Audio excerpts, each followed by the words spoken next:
Bonsoir, nous sommes très heureuses d'accueillir ce soir la première séance des lundis de la BPI Lina et donc d'inaugurer ce partenariat avec l'Institut national audiovisuel. Tous les 2 mois, la BPI et l'INA offriront une carte blanche à un ou une invitée pour explorer des archives audiovisuelles et les mettre en perspective. La BPI est très heureuse d'accueillir ce nouveau cycle à l'image de sa mission, éclairer un sujet contemporain et constituer la mémoire de l'actualité. Ce soir donc, nous accueillons Reine Pratt, agrégée de lettres et ancienne haute fonctionnaire du ministère de la Culture. Je laisse la parole à Lina. Merci.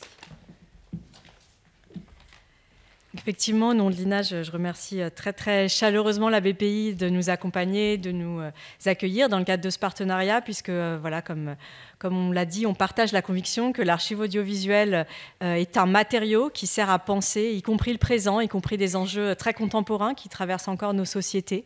Et donc, voilà, nous remercions aussi Reine Pratt d'avoir évidemment accepté de se plier à cet exercice, voilà, d'avoir un regard critique, historique, scientifique, politique aussi, certainement, sur l'archive audiovisuelle qu'on propose de partager ce soir avec l'aide de la BPI. Par ailleurs, ce sont des sujets qui nous tiennent à cœur, qui seront évoqués ce soir, des sujets que l'INA travaille de différentes manières, y compris par le biais d'études, puisque l'INA réalise aussi des études dans lesquelles on cherche à objectiver la place des femmes dans le paysage audiovisuel, y compris dans la fabrique de l'image, c'est-à-dire la place des réalisatrices, des productrices, mais aussi les femmes dans l'image et les femmes aussi les femmes qui prennent la parole, puisqu'on cherche à mesurer aussi le temps de parole des hommes et des femmes dans le cadre d'un partenariat avec l'ARCOM. Voilà, donc c'est un engagement multiforme de l'Institut pour promouvoir et pour objectiver, pour illustrer, pour mesurer la place des femmes dans ces industries culturelles. Par ailleurs, l'INA aussi est partenaire du FIF, le Festival international du film de femmes qui se déroule en ce moment même à Créteil et auquel je vous invite chaleureusement à participer, puisque c'est un festival qui défend la création féminine depuis 1979 et qui se tient en ce moment même. Voilà, donc c'était évidemment un grand plaisir dans le cadre de toutes ces actions d'avoir l'occasion de recevoir Reine Pratt, qui viendra aussi signer son ouvrage, l'ouvrage qui est paru en 2021 aux éditions Rue de l'Échiquier, Exploser le plafond, précis de féminisme à l'usage du monde de la culture. Et voilà, c'est toutes ces réflexions qu'on lui a proposé de prolonger avec des images et qu'on vous propose de partager ce soir. Merci beaucoup. Bonne séance et on se retrouve après la séance pour ce moment de partage autour de l'ouvrage. Merci.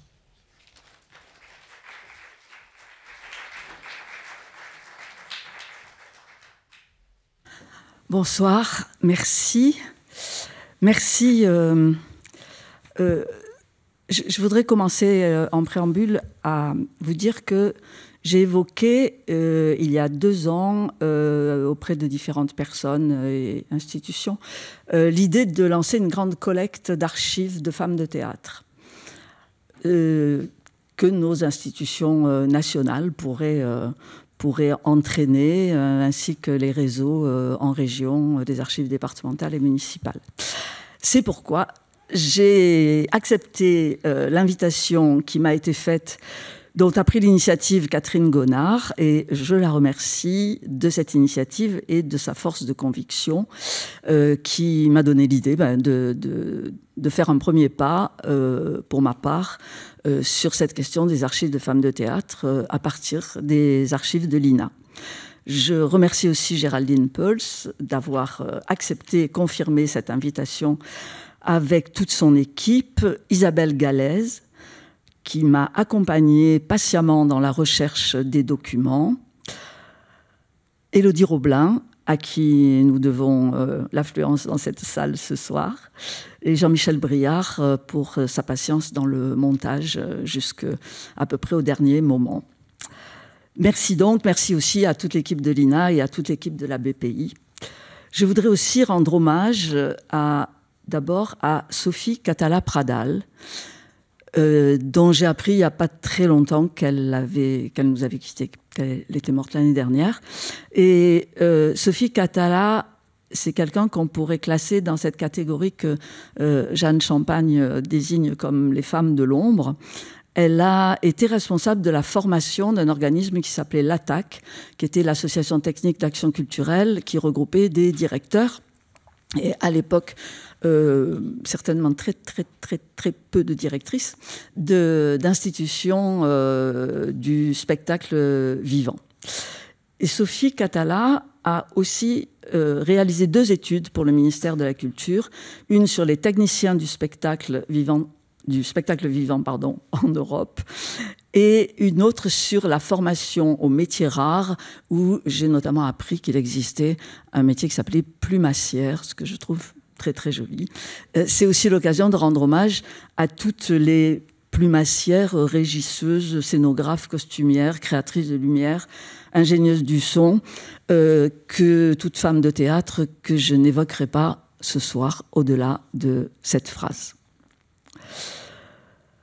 Je voudrais aussi rendre hommage à Nathalie Magnan, théoricienne et activiste des médias, parce que je lui emprunte un titre qui aurait pu être celui de cette soirée, Cartographie subjective et momentanée, titre qu'elle avait donné à un article sur les cyberféminismes. Et une pensée particulière pour toutes celles qui ne sont pas là ce soir, parce que le mois de mars est celui où elles peuvent faire un maximum de cachets. De mon côté, je souhaiterais que le 8 de chaque mois de l'année soit proclamé Journée internationale des droits des femmes. Ça réglerait le problème et nous serions plus nombreuses ce soir ici. Cartographie subjective et momentanée. Momentanée parce que je suis à peu près sûre que si j'avais fait ce travail 1 an avant, 1 an après ou à quelques mois d'intervalle, les choix auraient peut-être été différents. Parce que les choix sont multiples, j'ai dû prendre un grand sécateur pour éliminer des tas de choses dont je ne pourrais pas parler, que j'évoquerai, mais dont je ne montrerai pas forcément les images.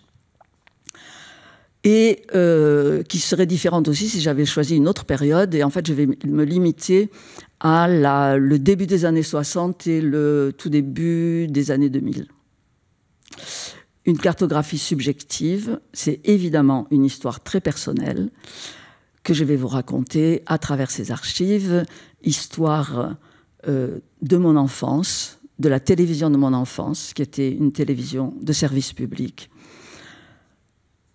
Évoquer quelques grandes figures qui m'ont particulièrement impressionnée et durablement à cette époque-là. Et la troisième partie qui sera plutôt l'écho des rencontres qui m'a été donné de faire tout au long d'une carrière, si l'on peut dire, tout aussi trouée que ma mémoire, notamment en ce qui concerne le théâtre, puisque j'ai consacré beaucoup de temps, mais je m'en suis aussi beaucoup éloignée à certaines périodes. Excusez-moi, je n'ai pas prévu.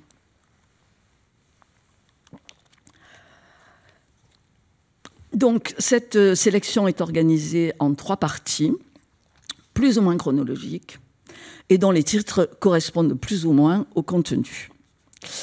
En aucun cas, il ne faut voir dans l'ordonnance des sous-titres « Elles jouent »,« Elles écrivent »,« Elles dirigent » une quelconque évolution ou quelque progrès que ce soit. Elles ont toujours écrit, elles ont toujours joué, elles ont toujours dirigé, quoi qu'on en pense. Cartographie, parce qu'il s'agira ce soir plus de géographie que d'histoire, de parcours et de liens, de connexions, parfois de court-circuits, plutôt que de lignées, mais je suis heureuse de prononcer ce mot que nous devons à Geneviève Fraisse, qui a elle-même animé un lundi de l'INA, où les artistes étaient évoqués aussi, et je renvoie à ces enregistrements. Merci aussi à Geneviève pour ce qu'elle produit quotidiennement, qui nous aide à penser. J'ai compris très tardivement pourquoi les représentations de la résistance, par la fiction, des documentaires, envahissaient le petit écran dans mon enfance. Pourquoi son évocation provoquait tant d'émotions, toujours chez mes parents.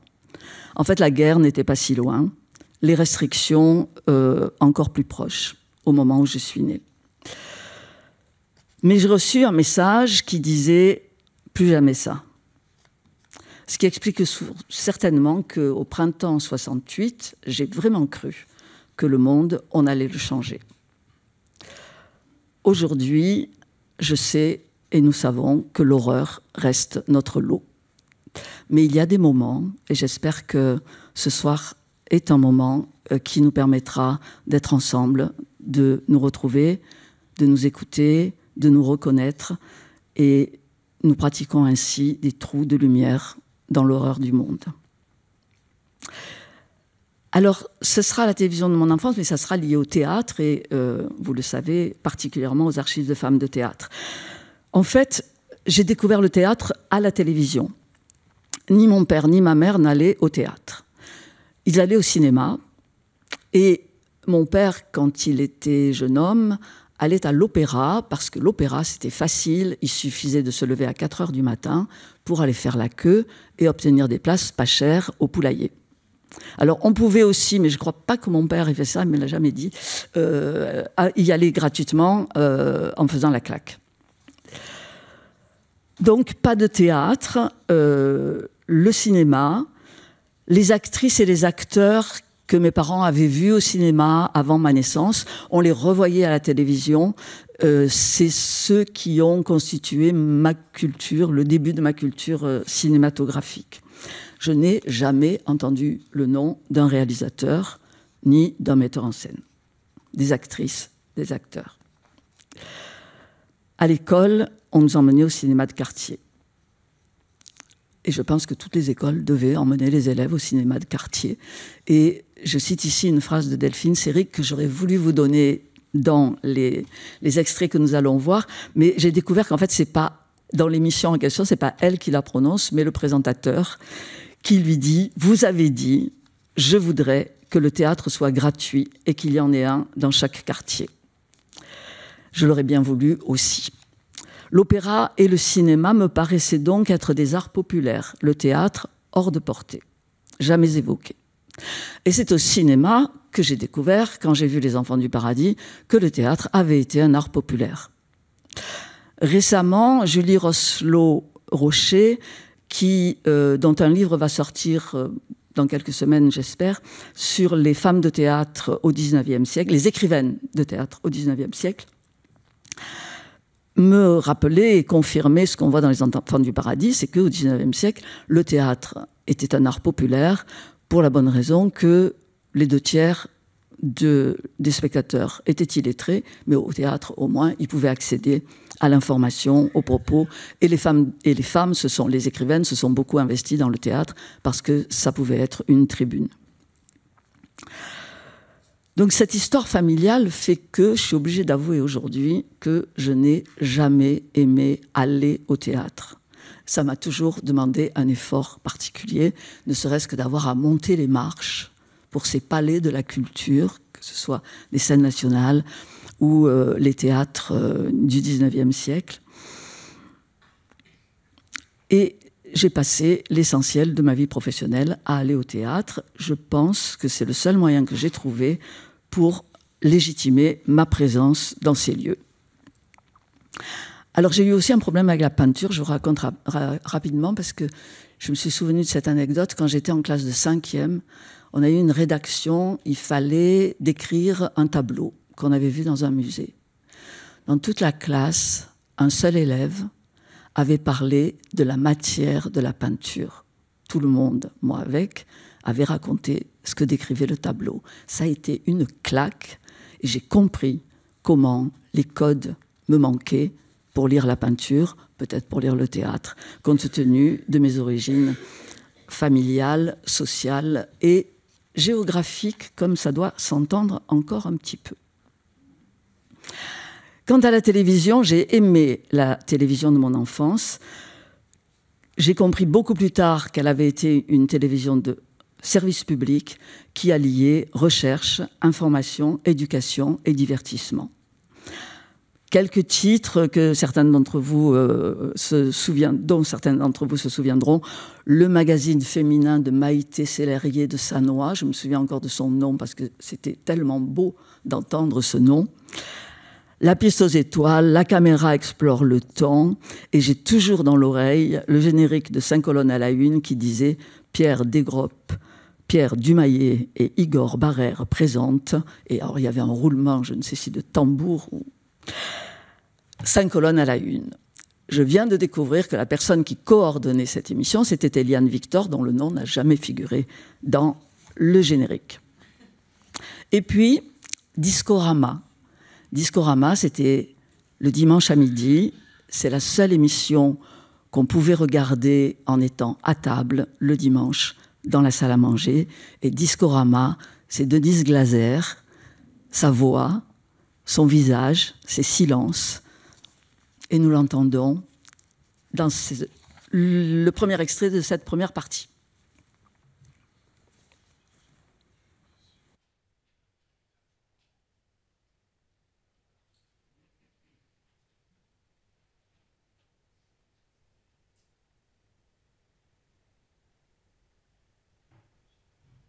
Le problème s'est posé à Jean Prat, metteur en scène, et à vous-même, Jean Prodromides, compositeur, d'offrir au public du XXe siècle une œuvre éternelle sans doute, mais vieille de 25 siècles. Vous la définissez comme un oratorio dramatique. Comment pensez-vous que les moyens de diffusion moderne de la télévision et du disque déterminent de nouvelles formes de création artistique? Eh bien, jusqu'à présent, on pouvait considérer que la télévision et le disque étaient des moyens de reproduction en ce qui concerne la musique. Je dis bien en ce qui concerne la musique.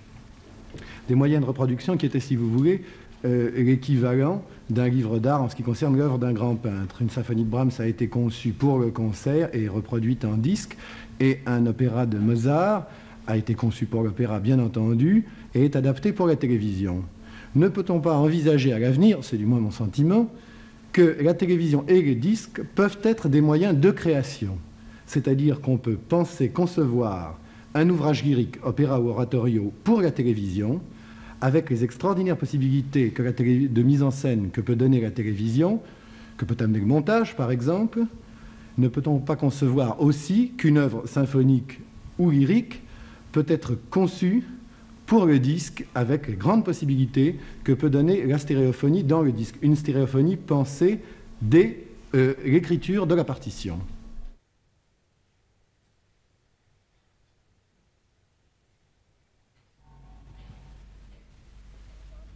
Mais voici qu'apparaît la mère du grand roi, notre reine. Et sa vue m'éblouit comme un regard des dieux. À genoux, tous! Pour te saluer comme il convient, souveraine absolue des femmes de Perse, vénérable mère de Xerxès, femme de Darios, femme d'un dieu, mère d'un dieu peut-être, si seulement... Oui, si seulement la fortune des armes ne s'est pas retournée contre nous. Déchiré par la même angoisse, je n'ai pu rester davantage entre les murs d'or du palais. J'ai quitté la chambre où j'ai si longtemps partagé la couche de Darios pour venir, mes amis les plus fidèles soutiens du trône, vous demander un conseil. Parle, maîtresse de notre terre. Nous sommes prêts à t'écouter. Dispose de notre sagesse. Chaque nuit, depuis que mon fils a lancé son armée à l'assaut de la Grèce, mon sommeil est peuplé de rêves. Mais le plus clair de tous est aussi le dernier que je fis. Écoute. J'ai vu surgir deux femmes devant moi, infiniment plus grandes et plus belles que toute femme d'aujourd'hui.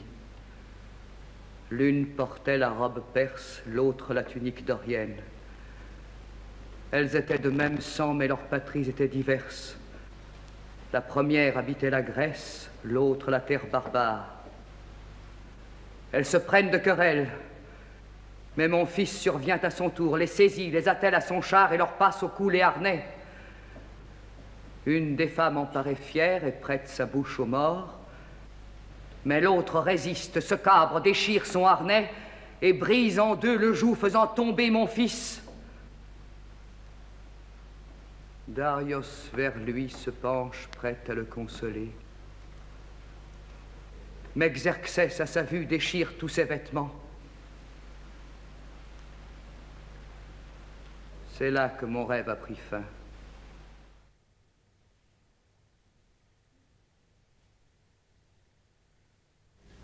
Phénice ne vient point.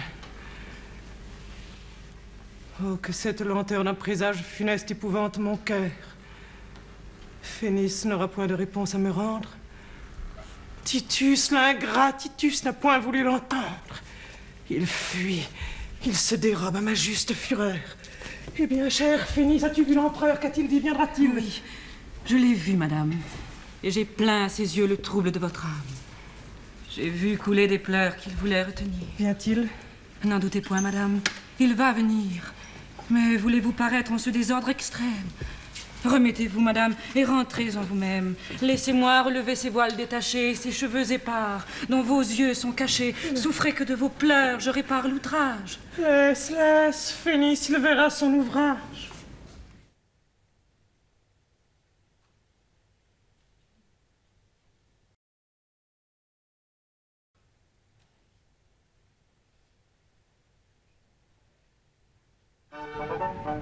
Cette silhouette encore lointaine et fort gracieuse, je suis sûr que vous la reconnaissez déjà. C'est celle de Marpessa Dawn, Noun de Indiana, que vous avez vu mardi à la télévision.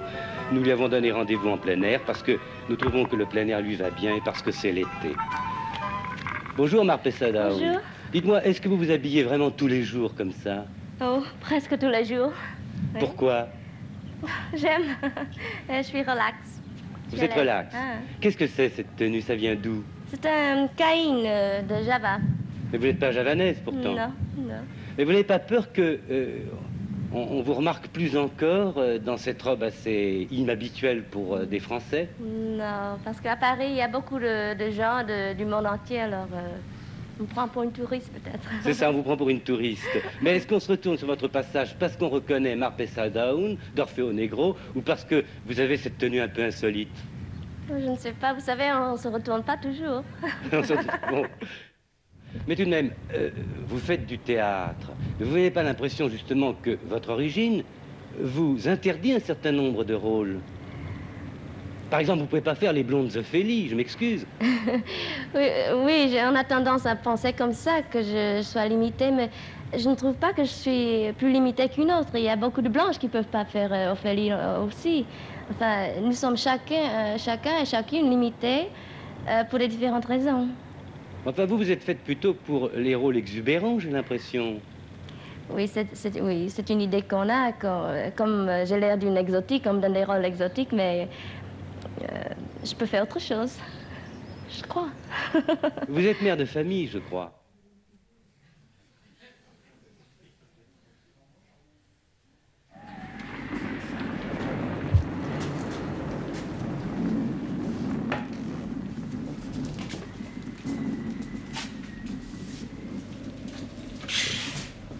Éventé. Si les feuilles sont éventées, la potion n'est plus amère. Si la potion n'est plus amère, ils n'y croient pas. Ils n'y croient pas, ils ne guérissent pas. Et s'ils ne guérissent pas, c'est que je leur veux du mal. S'ils guérissent, c'est que je suis une sorcière.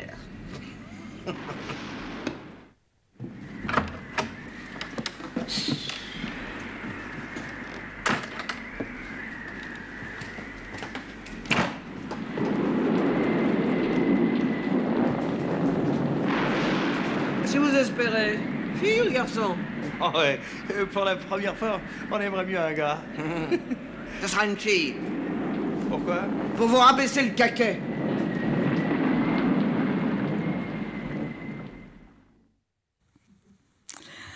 Voilà. Alors, on a commencé avec Denise Glaser. J'ai découvert en faisant ce travail que Denise Glaser, au-delà de la voix, de l'image, de cette télévision qui entrait dans la salle à manger le dimanche à midi, j'ai vu d'autres extraits où on voit que, en fait, les émissions qui étaient produites par Denise Glaser, Discorama, c'était production Denise Glaser, et qu'elle a présentées à partir de 1963. Et dans certains plans larges, on voit le décor, enfin, on voit le cadre dans lequel sont tournées les séquences. C'est-à-dire qu'on voit les caméras, on nous introduit à la fabrique de la télévision. Et Denise Glaser, j'ai découvert qui elle était, d'abord illustratrice sonore. Elle est une femme de gauche dont la carrière est constamment entravée à la mesure de ses combats. En 1963, premier licenciement, parce qu'elle a diffusé la chanson « Nuit et brouillard » en période de tentative de réconciliation franco-allemande.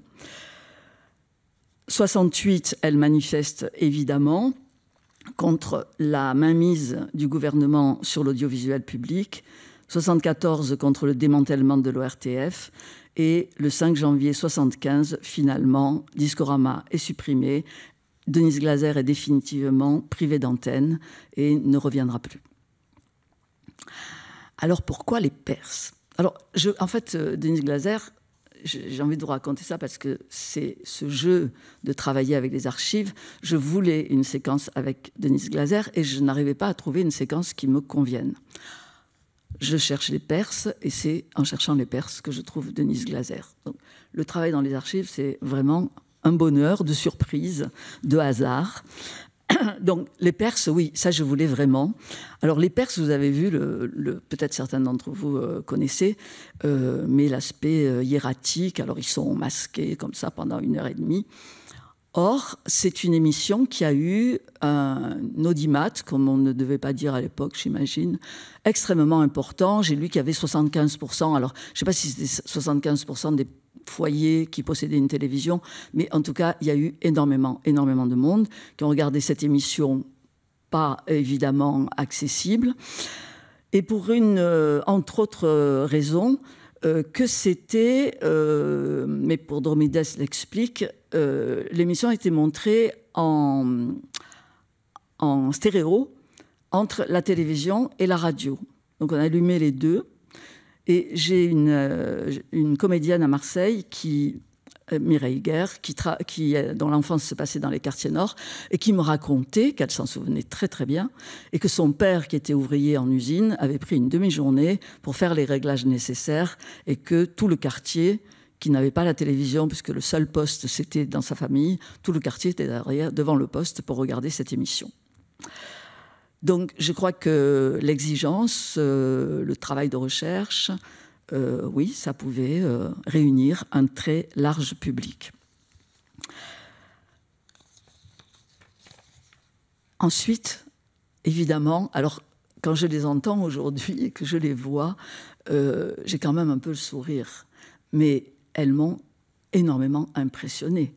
Sylvia Montfort, Maria Casares, essentiellement, les voix ont été quelque chose d'extrêmement important dans mon enfance.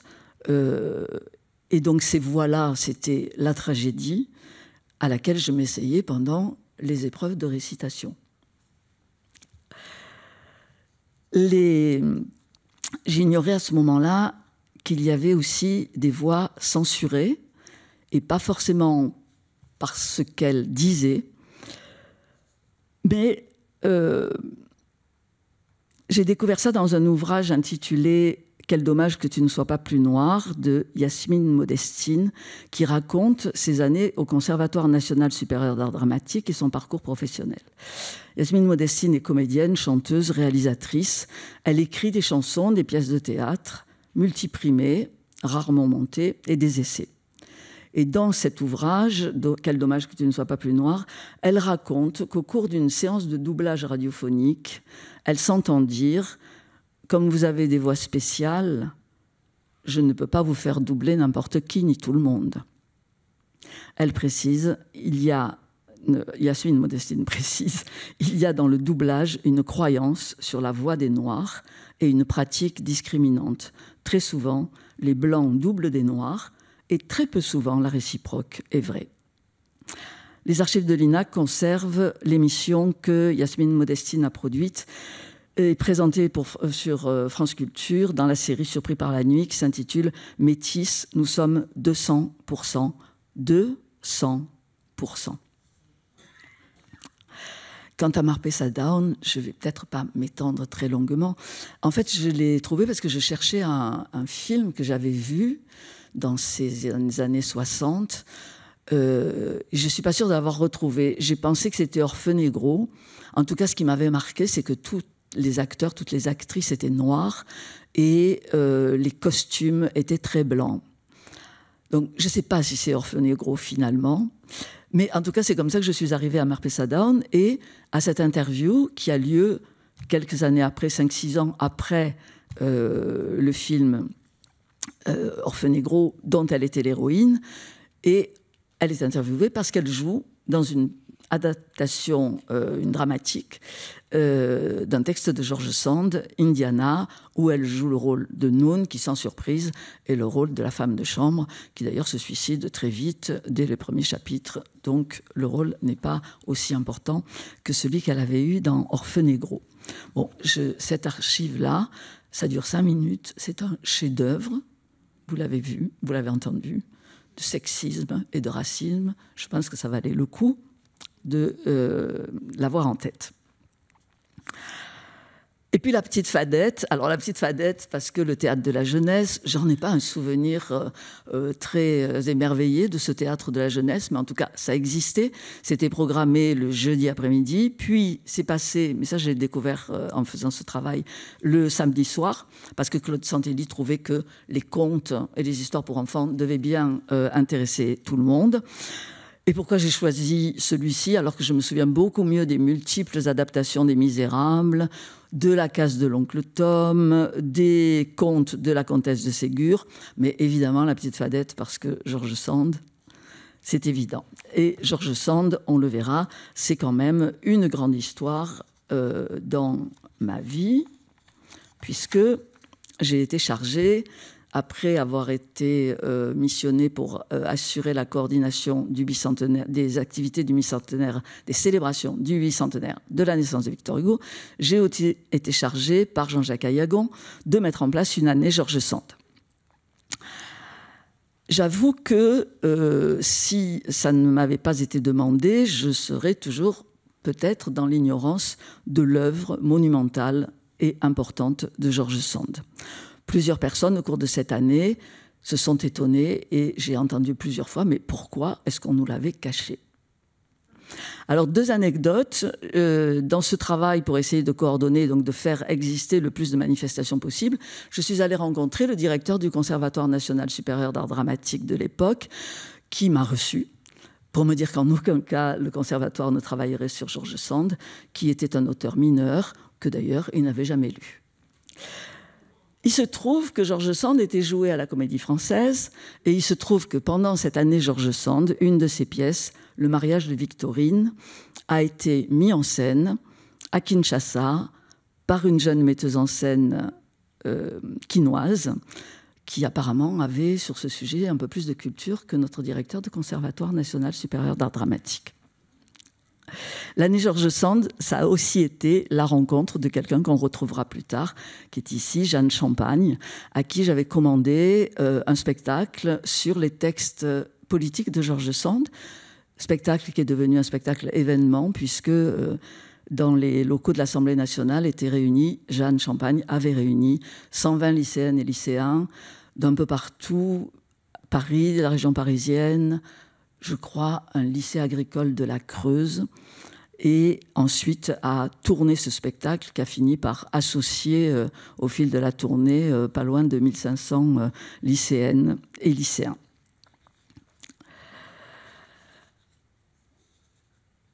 Alors, nous allons passer bientôt à la deuxième partie, mais je voudrais vous la présenter rapidement. Les personnages que nous allons voir, les personnes, sont toutes des écrivaines, des romancières, enfin toutes, presque toutes, parce que comme je l'ai dit, mes titres, mes choix sont presque...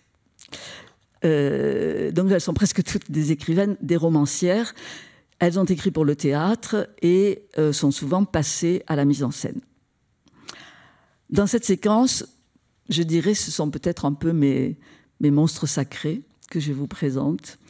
Expression inventée par Cocteau pour Sarah Bernard, qu'on verra, je crois, en fait... oui, non, on la voit au début de cette séquence, même si elle n'a pas écrit de roman, mais qu'elle a exercé tous les métiers du théâtre.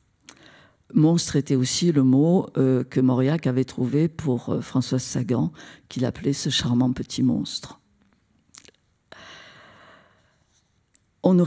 J'aurais pu mettre dans cette séquence Sylvia Montfort et Casares, mais elles ont trouvé leur place aussi dans la séquence précédente.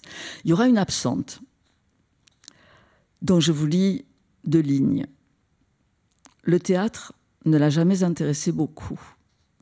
Elle dit qu'il va trop vite et que le mélange d'impressions auditives et visuelles la gêne. Ses émotions ne peuvent jamais aller assez vite.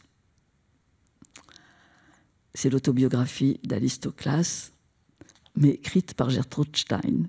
Pour la monstruosité, c'en est un exemple. Et Duras nous dit en écho, c'est à la mode de dire « je n'aime pas le théâtre ». Et nous avançons sur la deuxième partie.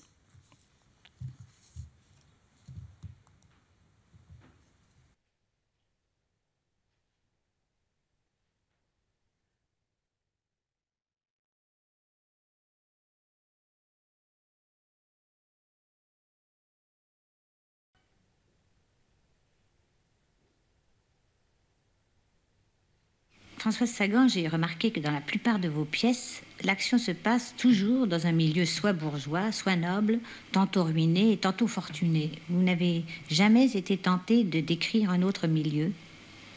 Vous savez, c'est un peu difficile. Donc, je ne sais pas, quel genre de milieu me proposeriez-vous? Un milieu populaire. Ça m'est difficile. D'abord, c'est un milieu que je connais très mal. Et je trouve qu'on n'a pas le droit de faire du populisme quand on n'est pas directement enseigné. Doit-on en déduire que vous vous intéressez uniquement aux milieux sociaux que vous dépeignez? Non, je ne m'intéresse pas aux milieux sociaux, je m'intéresse aux sentiments. Et j'essaie de les placer dans les milieux que je connais pour qu'il n'y ait pas de faute extérieure, c'est tout. Vous êtes auteur à succès, auteur dramatique, écrivain à succès et maintenant metteur en scène. Est-ce que vous ne croyez pas que cette dispersion puisse gêner en quoi que ce soit votre carrière d'écrivain, par exemple, à laquelle je crois vous tenez beaucoup? Absolument pas. J'écris des pièces qui me plaisent et là je mets en scène parce que ça me plaît aussi, qu'à mon avis, presque tous les auteurs devraient le faire. Quelle est votre ambition intellectuelle principale? Écrire un très bon livre.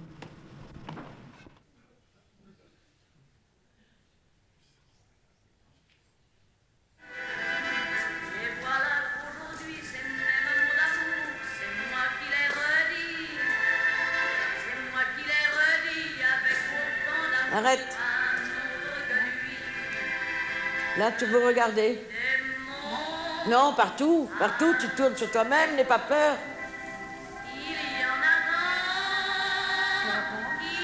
Qu'est-ce que tu veux, Madeleine? Qu'est-ce que tu veux? Je veux que ce soit pas interminable, c'est tout. Oh, ça recommence. C'est pas vrai.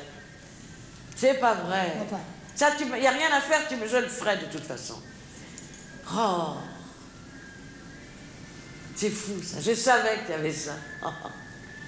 Bon, écoute, vous vous êtes parlé pendant 1 heure, les gens, ça les repose, j'aime mieux te dire. Hein. Surtout une prose pareille, hein. Difficile et tout. Hein. Bon, alors et ils sont ravis, les gens, que vous la fermiez un petit peu, ça j'aime mieux vous le dire. Sur quel... Tu regardes la salle, t'es pas empoté. Mais oui, je l'ai dit. T'es jamais empoté, pourquoi que tu le deviens? Regarde la salle, je regarde la salle. Tu regardes la salle, et tu la regardes la salle, et tu remues. Tu remues, tu fais pas comme ça, là, tu fais pas comme ça. Tu remues tout le corps, tu regardes la salle, et tu repars, et Bulle te suit, et vous revenez tranquillement vers votre siège, et puis vous parlez. Ah oui?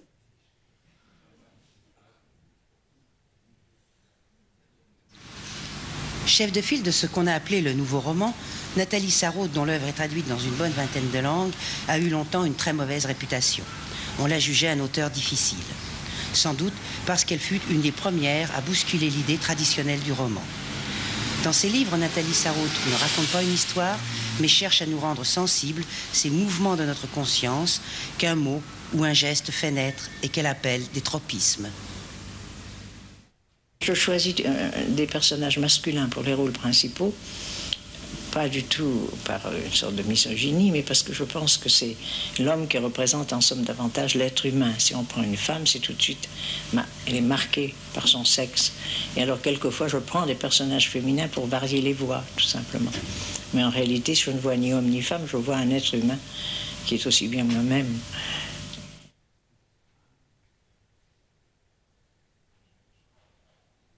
Charlotte Delbo, 27 mois durant, vous avez vécu cet enfer, et aujourd'hui, vous le portez au théâtre.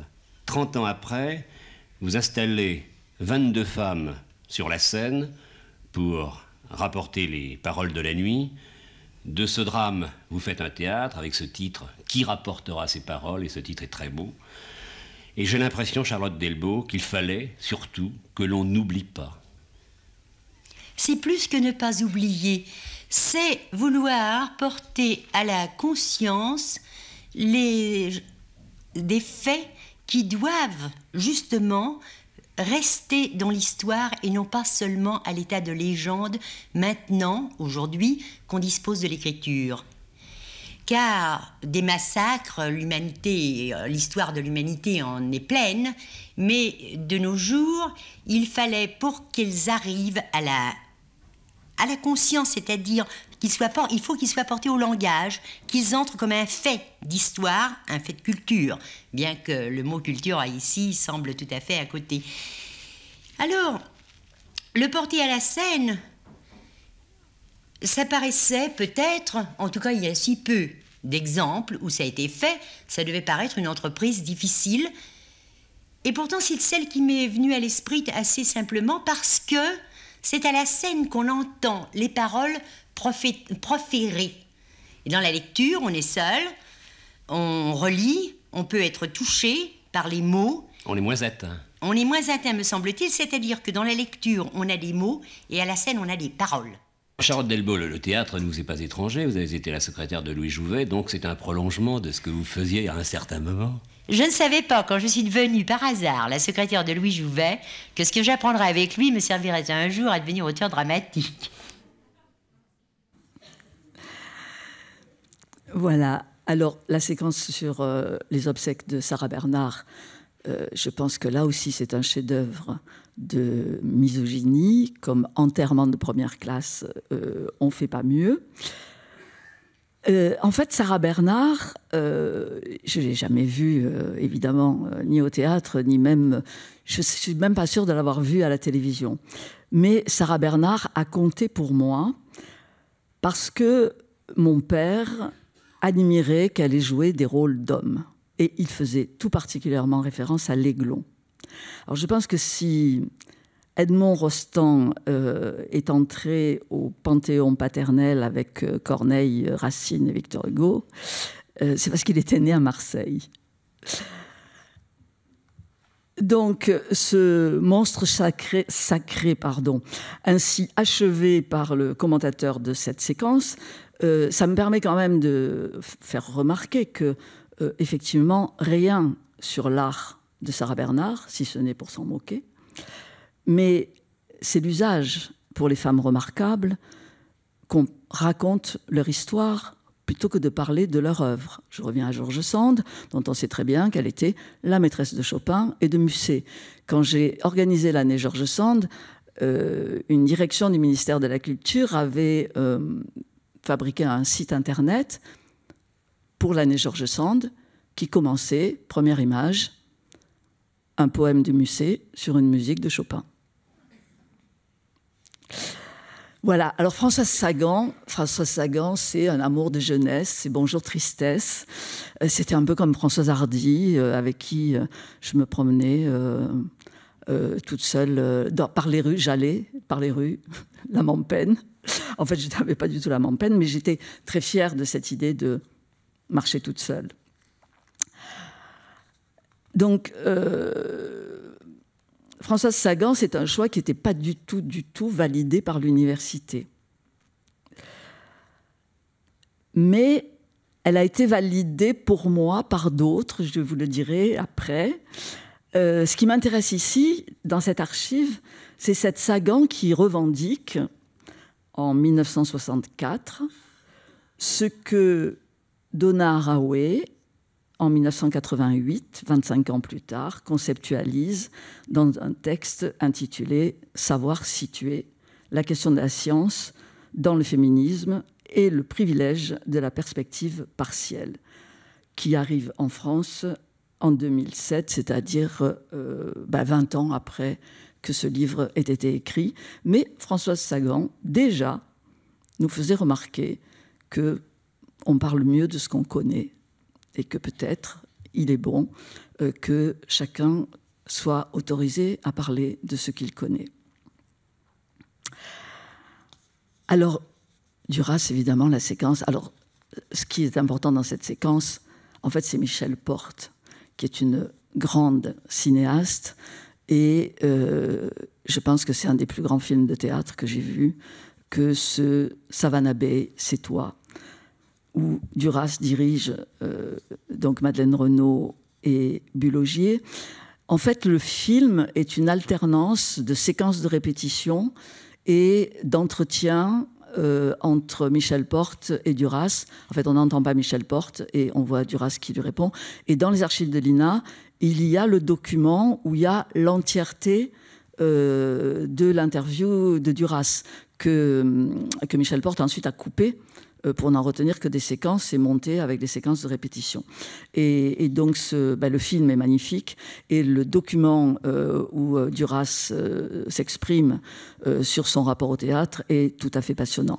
Et tout de même si dans cette scène terrible, elle traite Madeleine Renaud comme on l'a vu dans le fil du... Alors je ne sais plus si c'est vraiment à l'image dans le film définitif ou si c'est dans les entretiens où elle se montre fascinée par Madeleine Renaud, qu'elle qualifie, je crois, d'actrice absolue. Elle dit, Madeleine, elle vit ici, une comédienne, pour le théâtre. En dehors de ça, rien. Donc tenir ensemble Marguerite Duras, Madeleine Renaud, Bulogier, Édith Piaf et Michel Porte. En fait, j'avais rencontré Michel Porte, enfin, l'œuvre de Michel Porte, quand je dirigeais une association qui s'appelait Arcanal, qui était sous la tutelle du CNC, et où on mettait de l'argent dans des productions qui avaient un rapport avec les arts du spectacle. Mais on achetait aussi des droits télévisuels et on avait acheté les droits de plusieurs films de Michel Porte, notamment La Peste à Marseille, La Princesse Palatine, et j'ai découvert le film Savannah Bay plus tard. Elle a aussi réalisé un portrait de Françoise Sagan. Nathalie Sarraute, alors Nathalie Sarraute, je ne l'ai pas cherchée. Parce que je ne suis pas une très grande lectrice de Nathalie Sarraute, mais contrairement à Sagan, elle a occupé beaucoup plus de temps dans mes études universitaires de littérature. Chef de file du nouveau roman, donc comme le rappelle Dominique Darzac. Sarraute fait donc effraction. Mais pourquoi ? D'abord parce que la séquence que nous avons vue, c'est 1986, le Festival d'Avignon. 4 pièces de Sarraute sont jouées, dont au moins 2, je crois, sont mises en scène par Michel Demoulin, qui non seulement met en scène au théâtre, là il s'agit de La Chartreuse de Villeneuve-les-Avignon, mais qui a aussi réalisé des films de théâtre, notamment Elle est là de Sarraute. Et ces films étaient coproduits par Arcanal. Donc voilà comment on tire un fil. Donc Sarraute arrive, elle m'amène Michel Demoulin, donc Arcanal, elle m'amène Dominique Darzac, qu'on pourrait classer dans les femmes de l'ombre, même si elle sait prendre la lumière. Maria Casares, puisqu'elle interprète plusieurs elle joue dans 3 des pièces de Sarraute qui sont présentées à Avignon cette année-là. Et je n'ai pas pris cet extrait, mais il y a un extrait où Casares parle du jeu en plein air. Le vent souffle dans ce cloître qui est tellement intime. Le vent éclate. Et c'est une chose que j'ai retrouvée très, très souvent dans les extraits que j'ai regardés de comédiennes et de metteuses en scène qui parlent du plein air, en particulier à Avignon, mais on le verra, j'ai une petite séquence avec une metteuse en scène qui nous parle aussi du plein air un peu plus tard. Et de nouveau, George Sand. Alors, vous ne l'avez pas entendu, mais moi, je peux vous dire que quand Sarraute dit « Je ne vois ni homme ni femme, je vois un être humain qui est aussi bien moi-même », j'entends en écho George Sand, « Il n'y a qu'un sexe. Un homme et une femme, c'est si bien la même chose que l'on ne comprend guère l'état de distinction et raisonnement subtil dont se sont nourries les sociétés sur ce chapitre-là. » Charlotte Delbo, je ne l'ai pas cherché non plus. C'est Anne Monteil-Boer qui m'a mise sur la piste de cette archive. Anne Monteil-Boer est comédienne et metteuse en scène. Elle écrit, performe, réalise des podcasts et des installations plastiques. Son travail personnel d'artiste est celui qu'elle développe au sein de l'association qu'elle a créée « Si, les femmes existent », vise à porter à connaissance l'œuvre de femmes remarquables, également par la mise en ligne d'une encyclopédie collaborative. Ces dernières années, elle s'attache surtout, particulièrement, à faire reconnaître l'action des résistantes, dont elle me dit que la plupart étaient féministes et la plupart oubliées de l'histoire officielle de la résistance.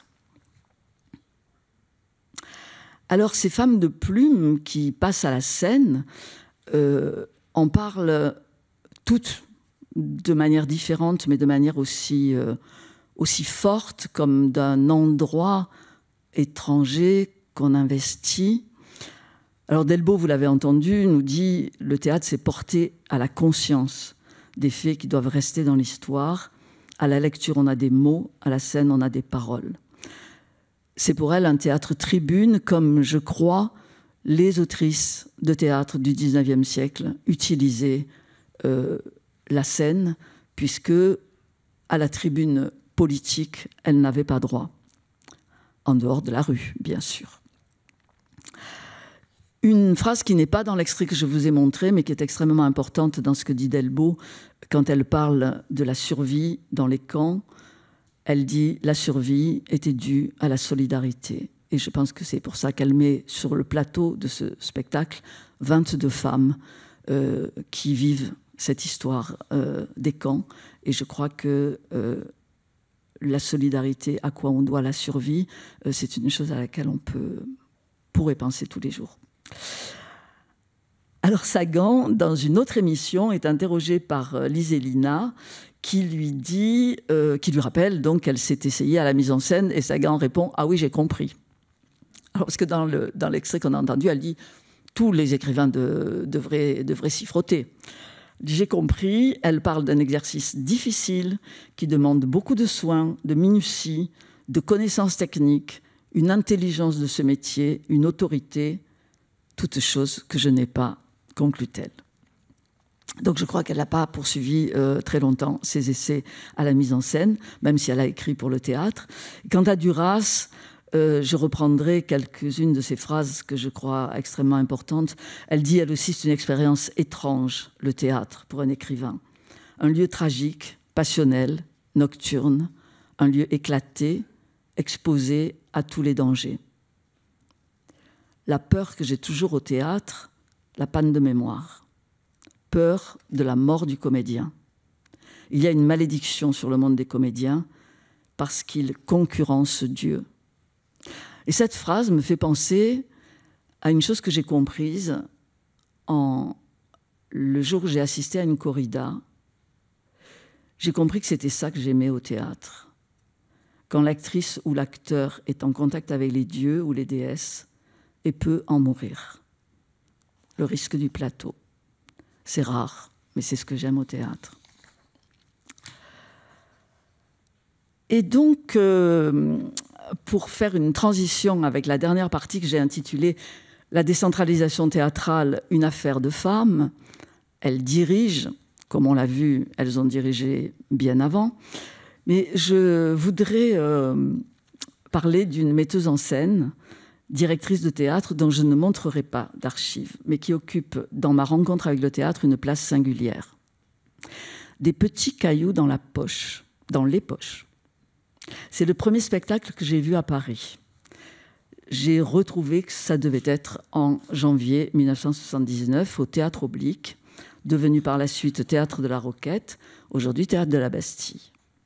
J'avais ouvert peu de temps avant un livre qui traînait depuis longtemps dans ma bibliothèque. La première phrase m'avait saisi. Mrs. Dalloway dit qu'elle irait acheter les fleurs elle-même. Pour moi, ça a joué comme longtemps je me suis couchée de bonne heure. Un sésame. Le spectacle d'Anne-Marie Lazzarini, coécrit avec Monique Fabre, traçait un chemin dans l'œuvre de Virginia Woolf, à partir des extraits de ses romans et de son journal. J'ai peu de souvenirs du plateau, d'ailleurs ma mémoire du théâtre est très très mauvaise. Je n'ai souvenir que de sensations, je ne peux pas décrire. Mais je me souviens qu'une des comédiennes avait le visage de ma mère. Et j'ai écouté une interview radiophonique d'Anne-Marie Lazzarini, puisque ce spectacle en fait a fait l'objet d'une création radiophonique. Et il y a un petit moment d'interview avant, et Anne-Marie Lazzarini qui met au centre de la pièce l'obsession de la mère, le deuil perpétuel de la mère. Et la seule chose dont je me souvienne, c'est le visage de cette comédienne qui me rappelait celui de ma mère. C'est quand même étrange. Ce fut en tout cas un moment important pour moi, troublant, et je pense que c'est là que j'ai appris qu'on peut faire théâtre de tout. Donc, merci à Anne-Marie Lazzarini. Elle avait créé quelques années avant cette pièce la Compagnie des Atévins qu'elle avait installée au Théâtre des Deux Portes, où elle invitait des compagnies qui travaillaient en région ou en banlieue. Elle a continué, vous le savez, au Théâtre des Atévins qu'elle a construit. Il se trouve que la dernière mise en scène que j'ai vue d'Anne-Marie Lazzarini, je crois que c'était la dernière qu'elle faisait en tant que directrice des Atévins, était une évocation de Françoise Sagan. Alors Michel Porte et Anne-Marie Lazzarini, leur validation pour mon goût pour Françoise Sagan, ça vaut bien l'université. Et maintenant, on peut passer à la troisième partie. Merci.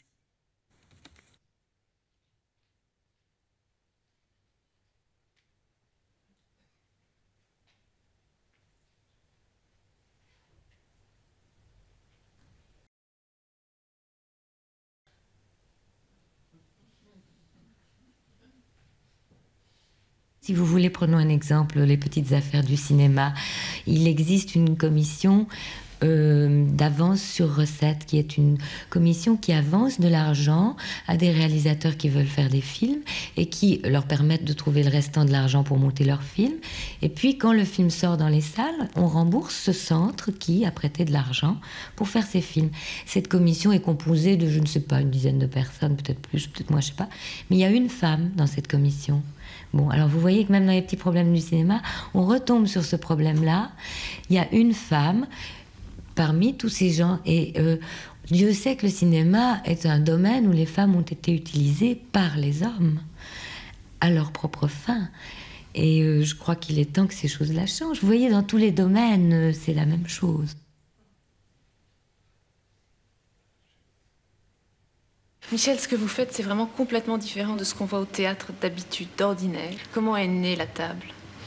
Au TNS, on a joué plein de personnages populaires, mais j'étais jamais satisfaite de ces personnages populaires qui étaient vus par des hommes. Donc je me disais, il faut que ce soit les femmes qui s'y mettent. Alors avec Denise Perron, qui est comédienne et qui a fait la mise en scène, Yolande Marzolf, qui est danseuse, on s'est mis à travailler à partir des textes que j'avais à partir des rencontres que j'avais avec les femmes. Et j'ai commencé avec les femmes de ménage du TNS qui ont tout un petit monde là, et je m'apercevais qu'elles faisaient le samedi matin, elles faisaient leur 10 heures. Alors je suis venue un jour avec des brioches, elles ont fait le café, on a commencé à mettre un magnétophone et à dire bah, qu'est-ce que c'est que la table. Et ça a commencé comme ça.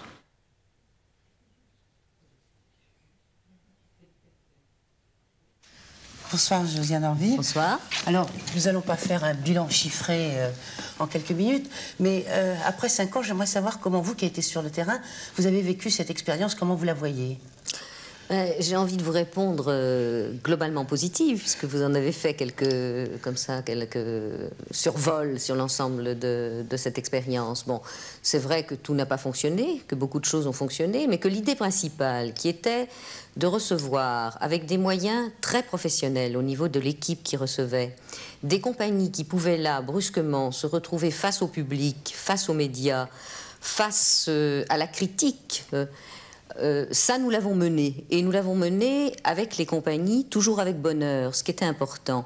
Et l'idée qui pouvait être négative, ce qui aurait pu être éventuellement un garage, a été tout à fait évacuée. C'était une vraie collaboration, c'était des vrais projets pensés ensemble. Certains ont eu un vrai succès, pour certains parmi les grands succès parisiens des dernières années, d'autres moins de succès, mais l'ensemble de l'expérience a été vécu d'une façon heureuse.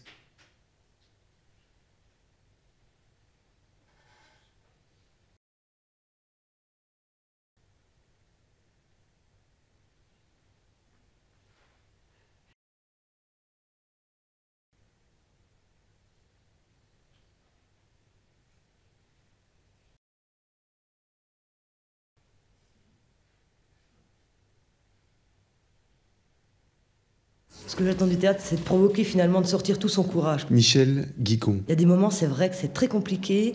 Moi, ce que je voudrais du théâtre, c'est de continuer à aller vers l'inconnu. Mais c'est ça qui est dur, c'est pour ça que je parle de courage. Je ne voudrais pas refaire quelque chose qui a marché comme ça. J'essaye d'abandonner des choses et de vouloir en viser d'autres, parce que bon, il y a une sorte de but final que j'ai, qui est peut-être indicible même. Mais il y a plusieurs formes pour y arriver, et je voudrais, à force de chercher, trouver mes évidences.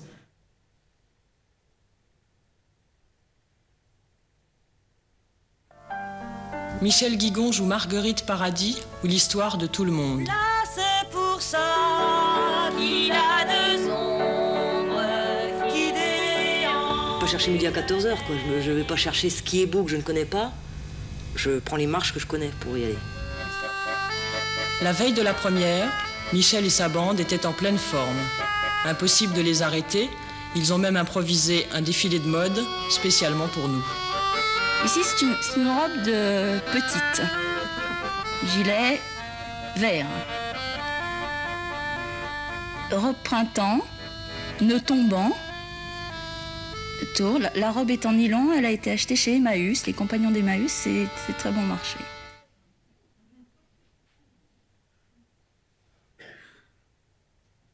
Il y a eu deux choses. Je pense que je me trouvais pas actrice géniale. Donc, alors, ni patineuse ni actrice. Non, ni c'est patineuse. dur comme jugement. Oui, mais en même temps, j'ai quand même une assez haute idée de moi-même. Hein. Bon. C'est justement pour ça, c'est que je trouvais que ce mode d'expression-là n'était pas celui où je pouvais être à la hauteur de moi-même. Voilà, non, c'est au contraire, parce que j'ai une très haute idée de moi, en fait. Donc, la mise en scène, ça a été parce que j'avais envie de raconter une histoire, celle des sœurs Brontë. J'étais allée à Haworth, dans leur pays, et il n'y avait pas de texte pour ça. Donc moi, j'ai fait un montage de leurs écrits avec d'autres écrits. Et puis, il y avait un groupe de gens, les arts dramatiques, à cette époque-là, qui m'ont crédité en fait, de cette fonction de metteur en scène. Et à partir du moment où j'ai fait jouer les gens, je me suis rendu compte que ma vraie place dans le monde, c'était en tant que metteur en scène, face aux acteurs et non pas sur le plateau avec le metteur en scène en face.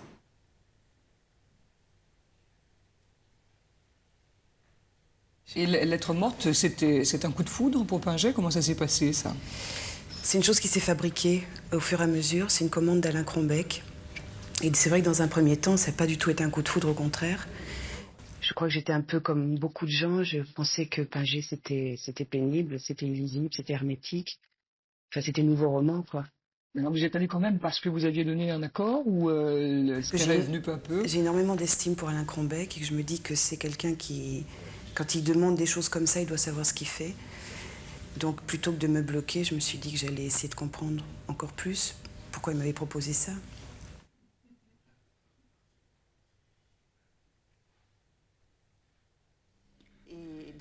Voilà plusieurs mois que la situation était devenue difficile pour Chantal Morel, celle qui a marqué de son empreinte la culture théâtrale grenobloise par des créations telles que Platonov, Le jour se lève Léopold ou Lettre morte.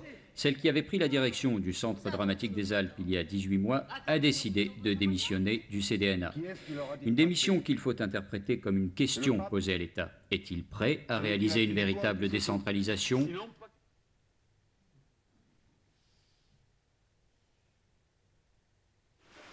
Au numéro 38 de la rue Saint-Laurent, il se passera donc tous les soirs quelque chose.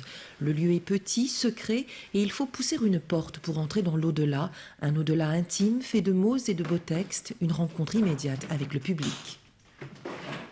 Ce qu'on aimait bien, c'est que c'était de plein pied avec la rue, et que tout d'un coup, on était un petit peu avec les gens aussi.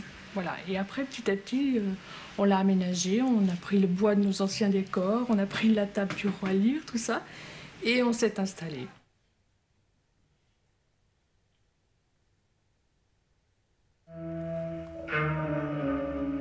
Bonjour Claude, alors c'est à la photographe que je m'adresse. Oui.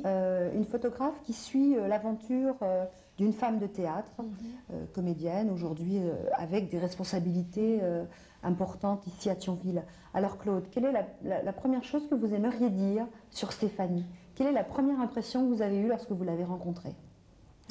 Lorsque je l'ai rencontrée, Stéphanie n'était pas encore metteur en scène, mais elle jouait, dirigée par sa mère, Denise Perron, un spectacle qui s'appelle Bécasso.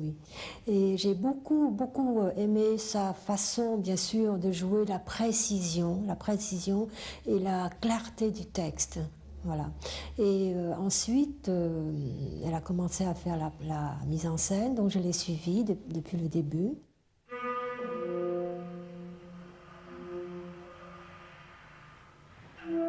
Quand on a un passé comme le mien, moi je suis enfant de comédienne et de comédien avec des gens qui ont choisi très très fort leur vie. Et je crois que c'est une chose qui m'a marqué le plus. C'est-à-dire que c'est vrai que tu vois, Daniel Milford, Denise Perron, c'est des gens qui sont, comment on peut dire, des purs du théâtre. Et je crois que c'est une des choses, maintenant je m'en rends compte, essentielles pour moi.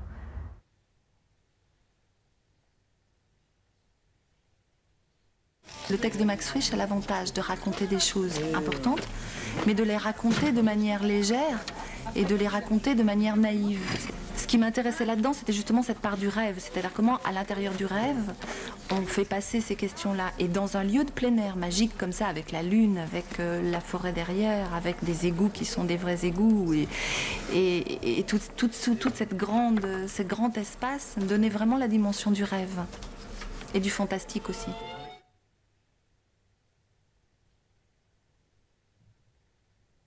Faire entendre une parole autour de Dreyfus, c'est étrange et en même temps, c'est pas du tout anodin par les temps qui courent. Ah non, ça c'est pas du tout anodin par les temps qui courent. Je crois que ce qu'il y a d'assez bouleversant et peut-être d'un petit peu déprimant sur le genre humain, c'est que ces mots prononcés à la fin du 19e siècle par Dreyfus pourraient être prononcés par des tas de gens aujourd'hui. Quand il dit, par exemple, dire que dans notre siècle, dans un pays comme le nôtre, dans un pays comme la France, il puisse se passer des faits aussi profondément immérités, c'est fou parce qu'on se dit, au 19e siècle, il y a une espèce de conscience comme ça que la France serait le pays des droits de l'homme et qu'il ne pourrait pas s'y passer d'injustice. Ici, il s'en passe une effrayante et ça continue aujourd'hui. Et la notion de progrès est très très relative à ce moment-là.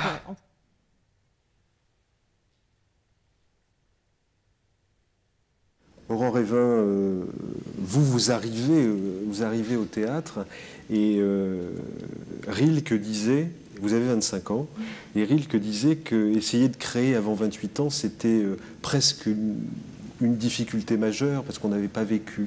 Or aujourd'hui, vous êtes dans une mise en scène de Stéphane Bruet, l'auteur d'une pièce qui s'appelle Femme d'attente.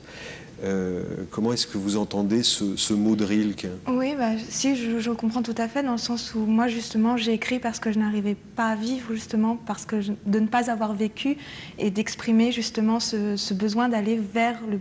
Mes personnages ont justement du mal à aller vers le monde violent extérieur dont parlait M. Terzieff tout à l'heure, et ce besoin en même temps d'extérioriser son monde intérieur. Et c'est vrai que c'est comme ça que moi, c'est parti et qu'il y a eu des jets. Bon, c'est une première pièce, mais c'est parti justement de ce mal-être, de se dire il faut vivre, et puis en même temps, bon, il y a la difficulté.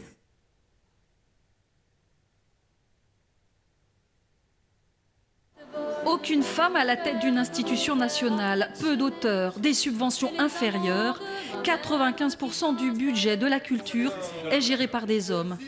Alors de nombreux artistes soutiennent l'association HF pour mettre en scène la parité. C'est inacceptable que l'argent public soit là pour accentuer les inégalités hommes-femmes. Bien évidemment, c'est pas parce qu'on a une femme qu'on a plus de talent ou moins de talent. Enfin, ça, pour ça, c'est clair, on n'est pas là-dedans. Mais en revanche, ce qu'on sait, c'est que c'est les financements qui permettent de travailler et que le travail, c'est une grande partie de la réalisation du talent.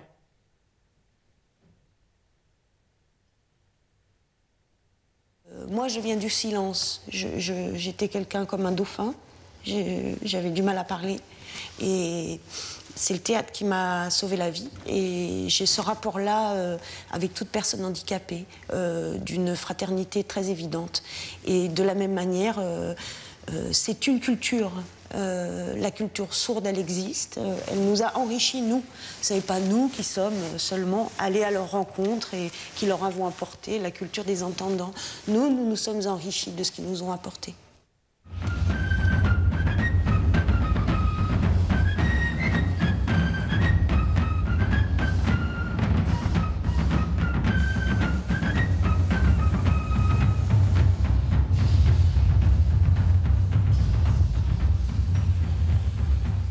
Majesté, toi qui inspires nos projets, nos actes, pourquoi sors-tu de là avec cette air si sombre?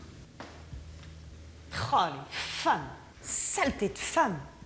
Elles ont l'esprit tellement mal tourné, je suis découragée. Voilà. Donc la décentralisation théâtrale, on l'a vu, son succès dépend des hommes qui seront mis en place. Jeanne Laurent, donc vous l'avez reconnu. La décentralisation, j'ai découvert quand j'ai écrit mon premier rapport pour le ministère de la Culture pour l'égalité entre les femmes et les hommes, j'ai découvert qu'il y avait eu dans le théâtre privé beaucoup de directrices de théâtre, de femmes qui ont fait des mises en scène. Et donc, je me suis rendu compte qu'en fait, c'est l'intervention de l'État qui met en place la décentralisation, qui passe par d'ailleurs les premiers... Alors après Jeanne Laurent, quand le ministère de la Culture se constitue en dehors du ministère de l'Éducation nationale, les cadres de ce ministère sont des administrateurs de la France d'outre-mer. Donc, il s'agit effectivement de répandre la culture sur les territoires. Vous voyez bien dans quel esprit. Donc, on envoie des chefs de troupe. Évidemment, chef de troupe, c'est difficile pour une femme d'être reconnue comme chef de troupe. Bon, mais la suite de l'histoire montre que, d'une part, elles existaient déjà. Effectivement, il y a toujours eu des metteuses en scène, on l'a déjà dit. À partir de là, les extraits choisis, c'est très lié aux rencontres que j'ai faites. La première, alors bien sûr la voix de Seyrig, c'était pas possible de ne pas avoir la voix de Seyrig.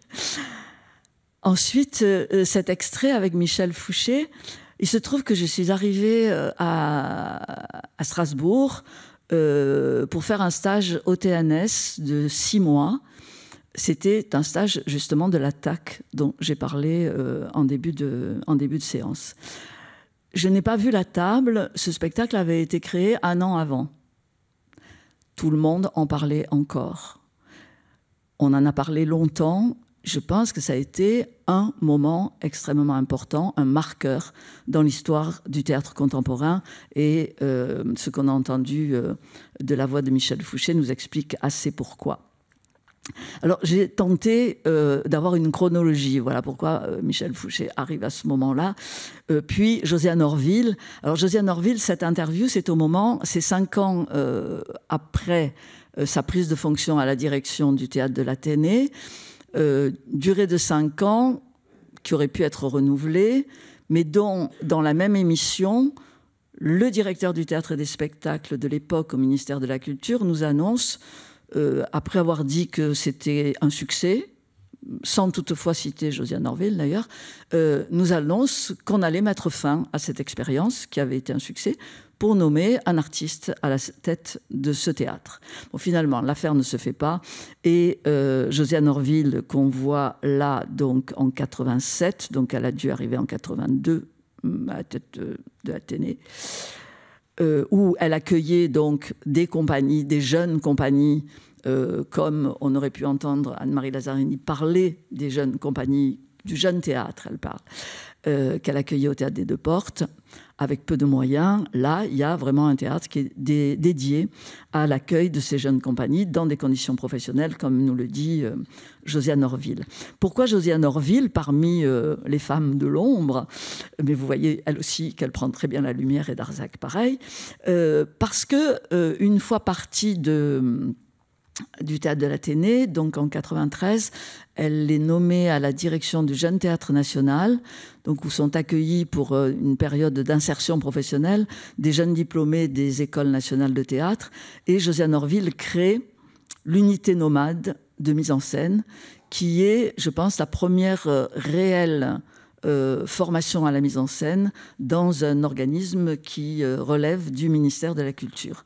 Et dans cette unité nomade, Josiane Orville a eu une attention particulière à faire monter des jeunes, enfin des comédiennes, donc sorties de ces écoles nationales, pour qu'elles puissent passer à la mise en scène. Donc je crois que c'était important qu'elles soient là avec nous ce soir. Et puis, alors j'ai dit tout à l'heure que si Nathalie Sarraute était arrivée là, c'était parce que ces 4 pièces mises en scène à Avignon, c'était l'année 86. L'année 86 me donne l'occasion de citer quelqu'un que je classerais volontiers dans les femmes de l'ombre, c'est Alain Crombec. On a entendu Chantal Morel en parler.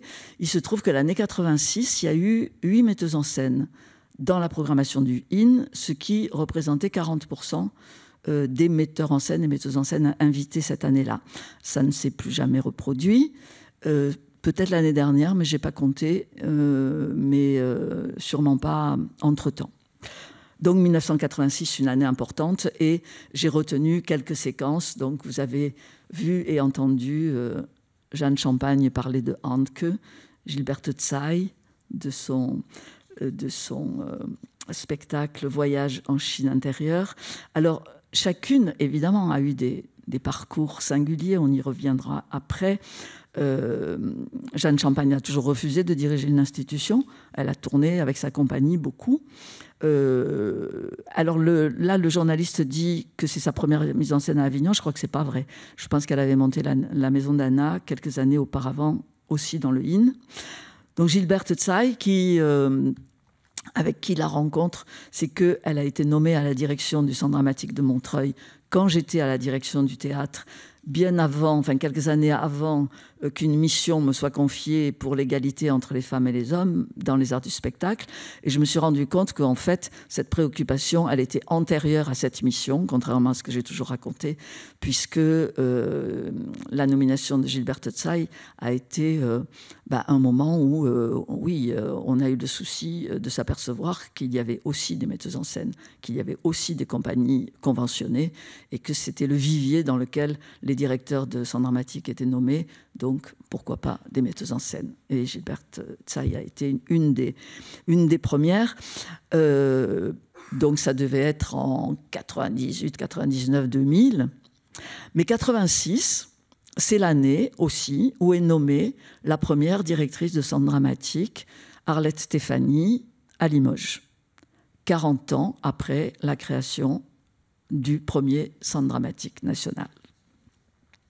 Donc cette année 86, elle se poursuit avec cet extrait avec Grand Magasin, donc Pascal Murtin et François Hiffler qui font la vitrine. Vous avez vu à quel point le directeur du magasin s'intéresse au théâtre. Les vitrines sont vides, donc voilà. Et puis bien sûr Michel Guigon, dont vous avez entendu et vu cet extrait. Michel Guigon, je l'ai rencontré tardivement quand elle présentait à Avignon un spectacle dont j'ai oublié le titre, et bêtement, je l'ai pas recherché avant de venir, où elle racontait son histoire avec le cancer. mais comédienne magnifique. Et je n'ai pas compris tout de suite qu'elle avait aussi fait de la mise en scène, en fait. Je la connaissais plus comme comédienne. Sylvie Mongin, qui a été... en fait, est à l'initiative. C'est pour ça que j'ai mis un extrait de ce moment où elle parle du mouvement HF, qui à l'époque était un mouvement, parce que Sylvie Mongin est à l'origine de la création de ce mouvement. Je l'avais invitée à une réunion au ministère de la Culture, une réunion non mixte, j'y insiste, donc où étaient réunies des femmes de théâtre. C'était juste après la sortie de mon premier rapport, et c'était pour discuter avec elle de ces questions. Et Sylvie Mongin m'a expliqué que partant de cette réunion, elle s'est dit, mais moi j'ai pas du tout envie de diriger un centre dramatique. Elle était déjà au Nouveau Théâtre du 8e, mais il faut créer un mouvement pour interroger les collectivités publiques, l'État et les collectivités territoriales sur ce que les pouvoirs publics entendent faire pour changer cette situation qui est aujourd'hui révélée comme inacceptable.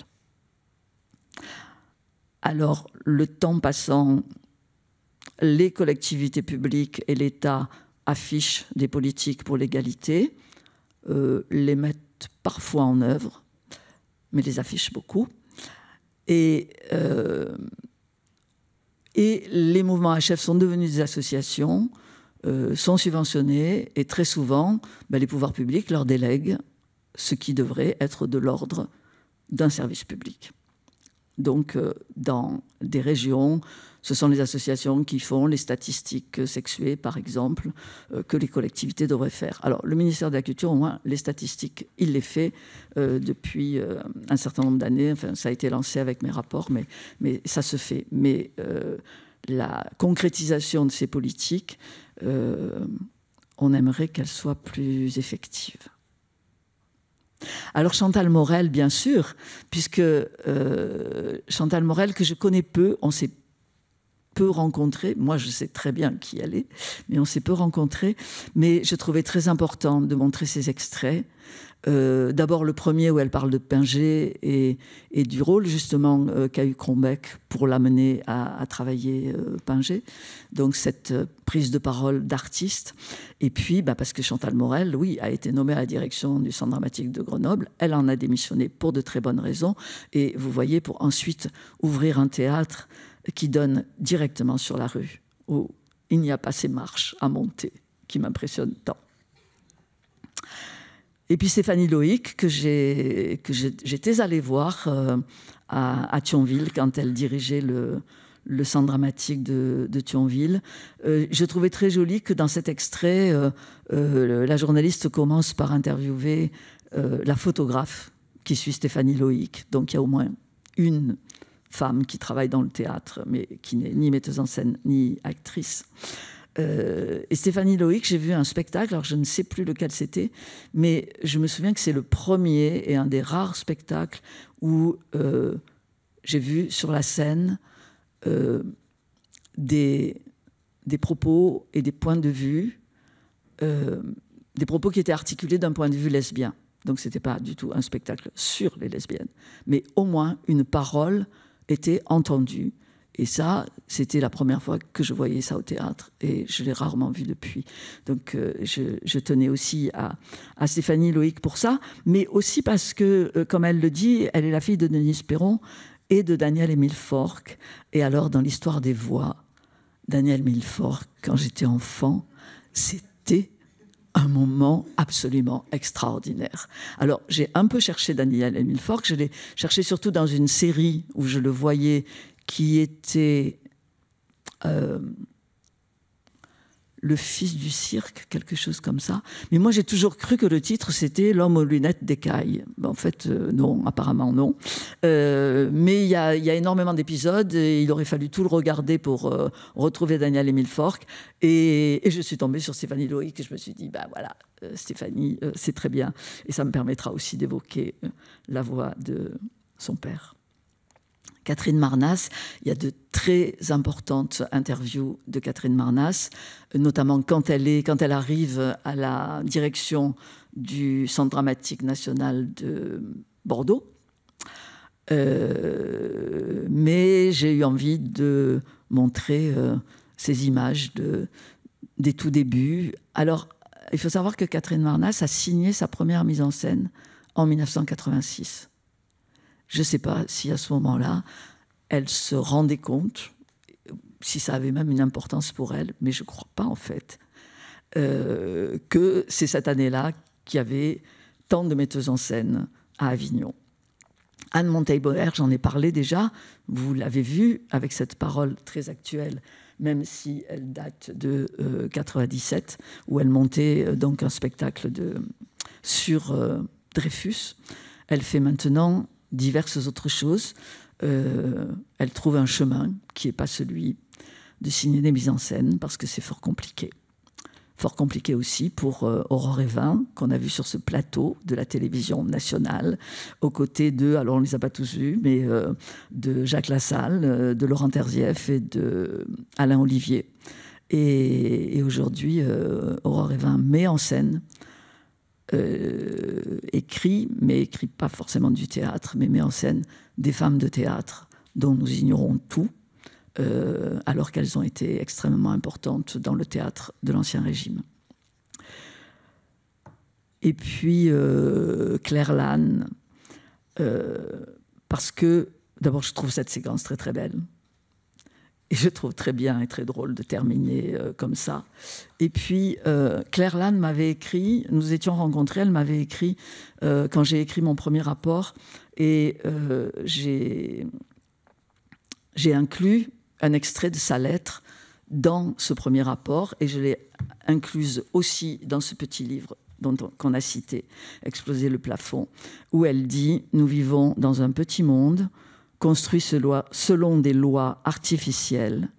Le fait de refuser de faire entrer la féminité, les couches populaires, les cultures autres que françaises, la maladie, la fragilité physique et psychique dans le monde de ceux qui font et décident du théâtre me paraît le condamner à l'ennui. » Je crois que je vais arrêter là parce qu'il est question qu'on se cause et que c'est l'heure. Mais j'allais dire une dernière chose et ça m'échappe. Bon, ben voilà. Donc on peut échanger. Ah oui, je sais très bien ce que je voulais dire. C'est que la séquence d'avant, j'ai dit c'était mes monstres sacrés. Je crois que cette séquence, ce sont mes héroïnes.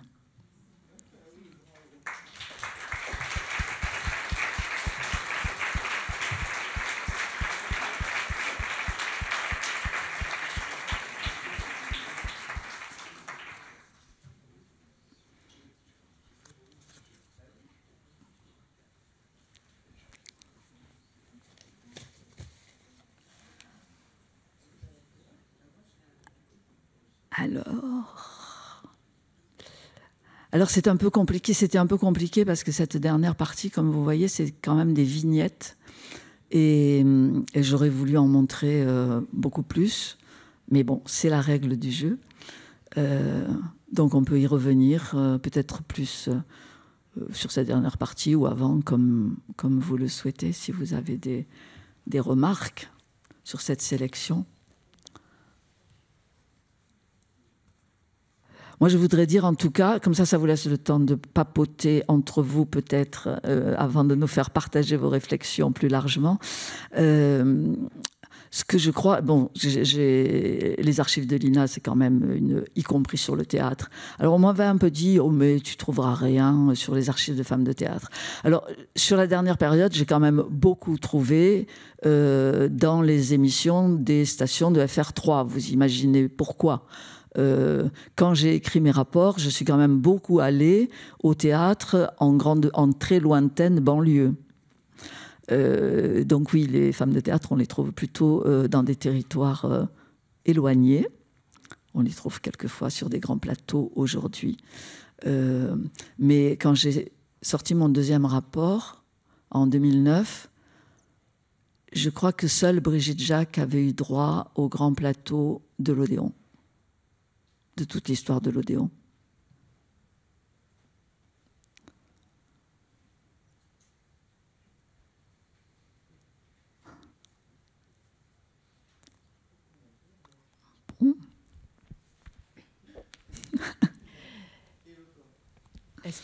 Est-ce que je peux vous poser une question? Je suis ici, Reine. Voilà. Oui. Oui, vous avez évidemment vos rapports portent sur le théâtre public. Ils étaient commandés par le ministère de la Culture. Est-ce que vous avez travaillé néanmoins sur le théâtre privé, qui est par ailleurs très présent aussi à la télévision?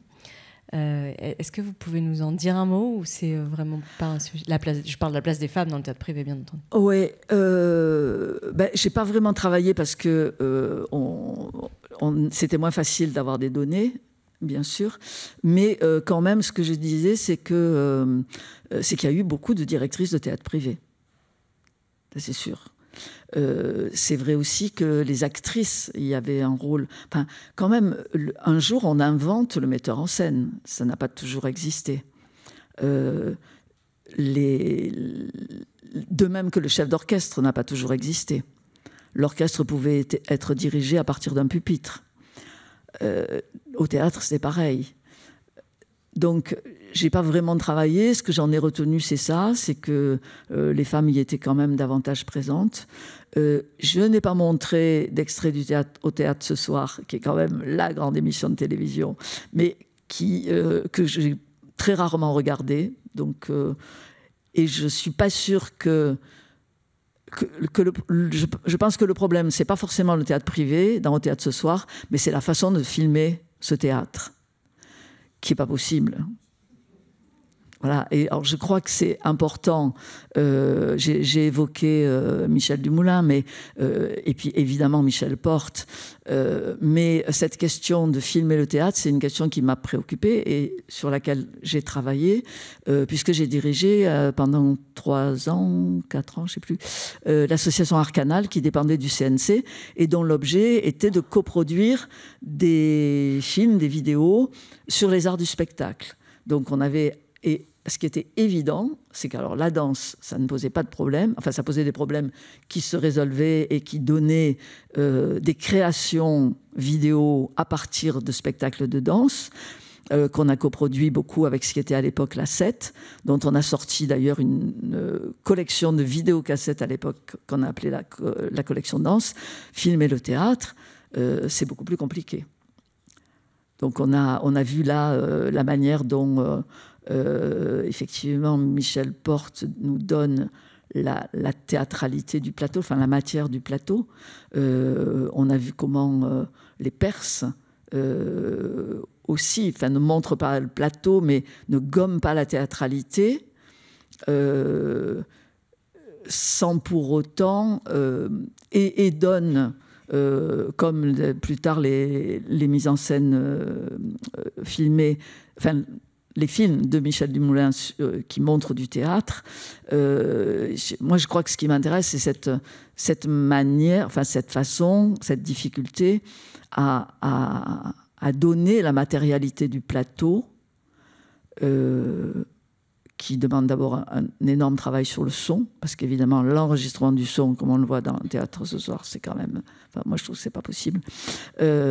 Mais donc certains nous montrent bien comment il y a une mise en scène de Chéreau aussi, où on sent bien le plateau, et puis d'autres qui ont choisi, vous connaissez les exemples célèbres que je n'ai pas cités, de pièces de théâtre jouées en extérieur. Donc là on est plus dans la version cinéma. Comme tout le monde doit se souvenir d'un certain nombre de titres importants. Mais voilà, sur le théâtre privé, je ne peux pas en dire beaucoup plus que ça.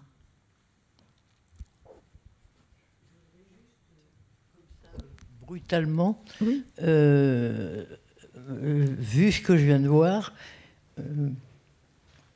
ce que j'éprouve, c'est dans le temps, le fait de...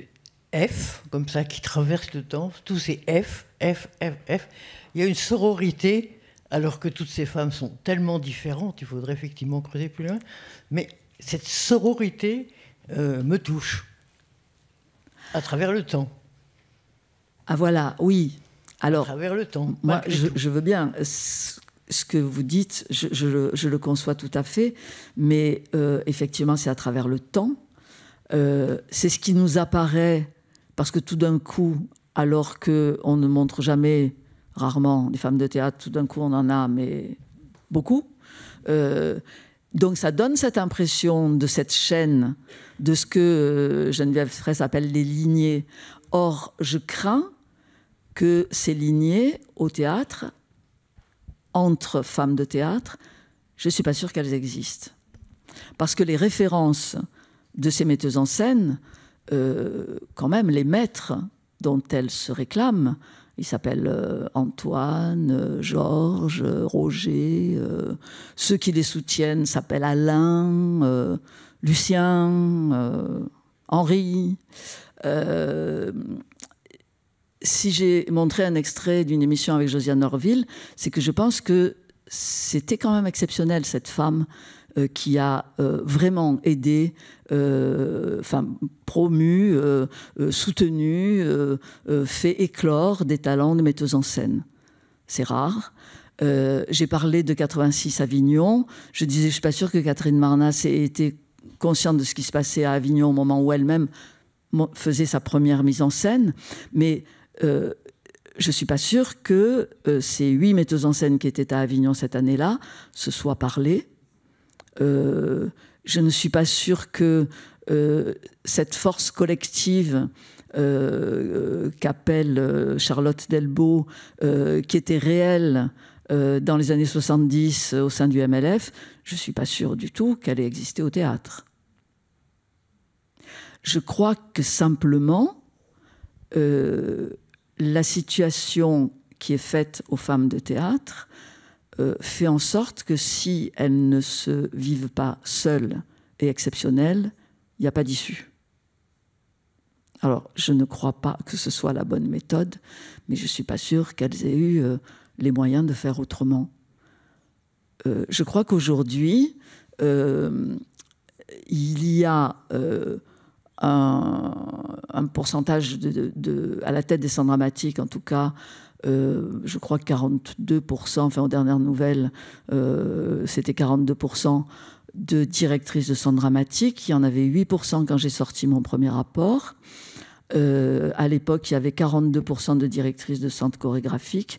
Il n'y en a plus que 15% aujourd'hui. C'est pour ça que j'insistais sur le fait que je rejette l'idée de tout progrès, de ça avance petit à petit. Je ne crois pas. En revanche, je crois qu'aujourd'hui, certaines des directrices de théâtre sont attentives à tendre la main, coproduire, produire et montrer le travail de metteuse en scène. Aujourd'hui. Mais cette sororité, je crois que c'est une illusion de la chaîne de ce que j'ai montré, mais... Ouais, il y a un micro. Moi, parce que tu avais demandé la parole avant. Moi, j'avais un micro là. Il est là, le micro. Il est là. D'accord, ok, puis après on le passera donc au premier rang. C'était tout de suite que tu voulais. Alors vas-y, sans micro. Mais non, c'est enregistré, c'est ça le problème.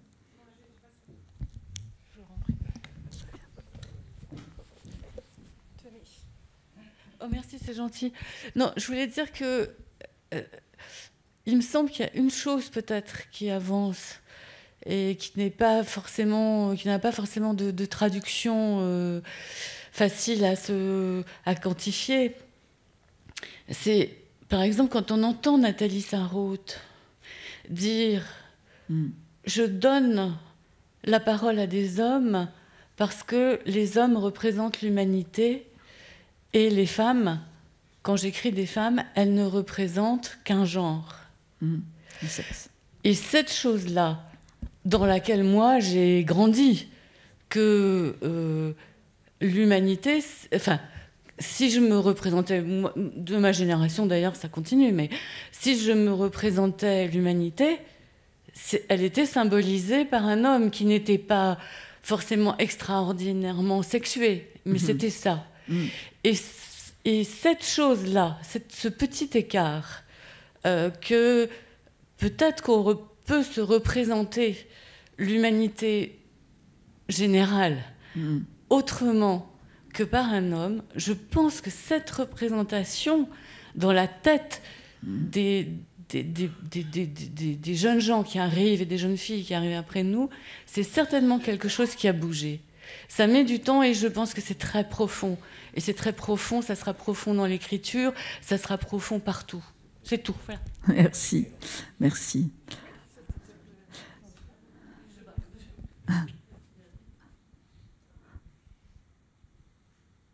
Merci. Non, je voulais juste revenir à l'histoire. Dans ta sélection, Reine, il n'y a pas Ariane Mouchkine, qui est quand même qui est une femme, qui peut-être effectivement une femme unique, peut-être qu'il n'est pas...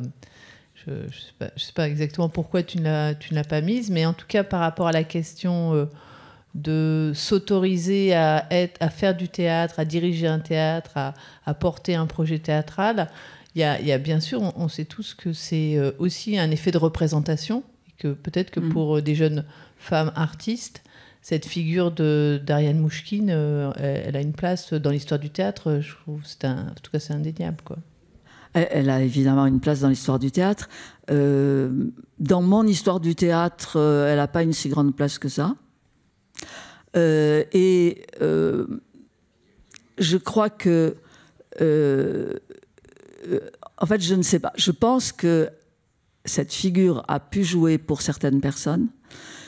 Je pense aussi que ça peut jouer à l'envers, c'est-à-dire que Ariane Mouchkine, femme exceptionnelle, programmée 7 fois à Avignon, donc 4 fois dans la cour.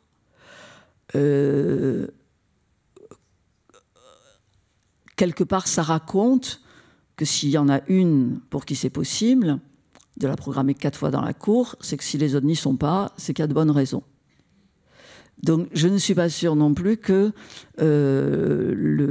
l'œuvre de Mouchkine puisse entrer dans cette chaîne de sororité qu'on aimerait bien voir exister, qui serait peut-être utile. Mais voilà, donc non, c'est pas une figure qui m'a particulièrement impressionnée comme celle que j'appelle mes monstres sacrés.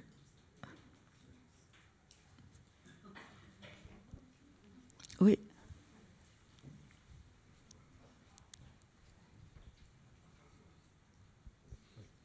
Merci pour ce regard subjectif sur cette chose formidable qui nous anime tous. Je crois que tu as juste effleuré ce que moi je permets d'appeler les films de théâtre. C'est-à-dire, on peut considérer que c'est autre chose, mais c'est quand même une réflexion et un travail de au moins 2 décennies avec les plus grands qui s'étaient indignés justement de la façon dont la télévision montrait le théâtre, et particulièrement cette question de Au théâtre ce soir.